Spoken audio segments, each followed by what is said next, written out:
It's official. I have been in China for 1 year. It went by really fast. I guess I'm having a good time.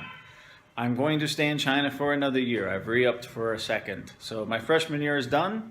My sophomore year is coming up. I'm a little older, a little wiser. I know how to get around. I know very, very little Chinese. So that's going to be my New Year's resolution this year. Learn more Chinese. If there is one thing that I wish I had done in my first year was put more effort into learning Chinese. However, as an English teacher, I work in an all English environment, and outside of work, I can kind of get by with hand gestures and the very little survival Chinese that I know. But I really should have put more effort into learning everyday conversational Chinese. I tried to do a little bit of that before I came. I've taken some Chinese lessons, but I still feel as though I'm very ignorant to the language. This is something that I plan and will correct in my second year here. Christmas is not far away, and Christmas is not a holiday here in China, but they usually give the foreigners the day off because they know it's a big day for family, and a lot of foreigners go home for Christmas. Because I'm staying in China, I have elected to go ahead and let everybody else go home, and I'm going to work. There's a reason for that, though. I'm used to working on Christmas. I used to work on Christmas as a hotel manager always. My family's going to be back home, so I've got no family here. And so instead I just told the other foreigners, look, go home, have fun. I'm going to go ahead and work on Christmas. And in exchange, I'm going to get 2 extra days off at New Year's. Now, New Year's is a lot of fun. I think I'm going to go to Guilin. Guilin is the very famous, you see it in all the Chinese paintings. It's on the 20 RMB note on the back of it here. So that's the 20. That's what Guilin looks like. It's a very famous place. I'm sure most of you know it's with the Li River and all the beautiful mountains, a lot of gorgeous scenery, and it's about a 5-hour train ride from where I'm at. So I'll spend New Year's in Guilin, which I'm excited. I'm not sure there's going to be a lot of parties or anything like that,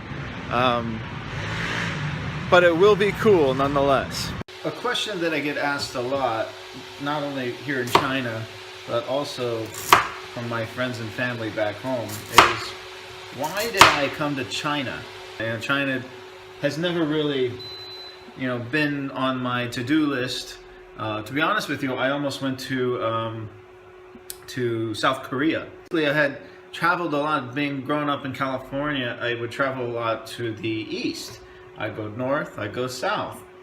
But I couldn't really go west because you had the big Pacific Ocean there. And granted, I've tried to get to Hawaii twice. Once for a wedding, and another for my own vacation. And both times the airline went out of business. Once with ATA, another one with Aloha Airlines. And I lost my money. I learned never to buy a plane ticket with cash ever again. China was this huge country that just seemed so intimidating. Could I go north? Could I go south? It was a communist country, and I didn't know exactly what that meant, being in from America. They always thought communism is some dirty word. There's all these misconceptions about coming to a place like this, like they were going to be watching me and spying on my internet and all that stuff. I really don't get that feeling at all. In fact, I feel very free here. But I have a lot of Chinese friends in America, a lot of both born in China and also born in America. But the more I spend time with them, the more I realize that I'm very ignorant when it comes to the culture. And being just a white guy with no real exposure to another culture other than American culture, I embrace that ignorance, and I embrace that idea that I didn't know anything about it, and I wanted to do something about that. So that's why I chose China. Again, the plan is to be here for 2 years. I've been here for 1. I'm definitely going to stay another. After that, I don't know. The great thing about China is, especially southern China, is it's a great jumping off point to all these wonderful places throughout Southeast Asia, the Pacific area. Go to Japan, go to Korea, you can see all of China. You can go to Thailand, Vietnam, the Philippines, all of this. It's very, very convenient to do like little travels here and there and use this as a base of operations. So, like I said, for the New Year's Eve, I'll be going to Guilin. A month later, I will be for the Spring Festival, which is like the Chinese Christmas and New Year's all rolled into one. I'm going to get a couple weeks off. And I'm going to head to Singapore and Kuala Lumpur. It's a part of the world that I've never really had much of an interest of seeing, but now that I'm here, I really want to see it. I'm going to spend a week out there. I'm going to spend about a week here in China, just enjoying the peace and quiet, because everybody leaves Shaolan and Shaolan becomes a ghost town. And that's the reason why I came. I didn't come because I wanted to learn Chinese. I didn't come because I like Chinese food. I love Chinese food now. I mean, you really can't beat it. But it wasn't for any reasons like that. It was simply because I didn't know anything about it.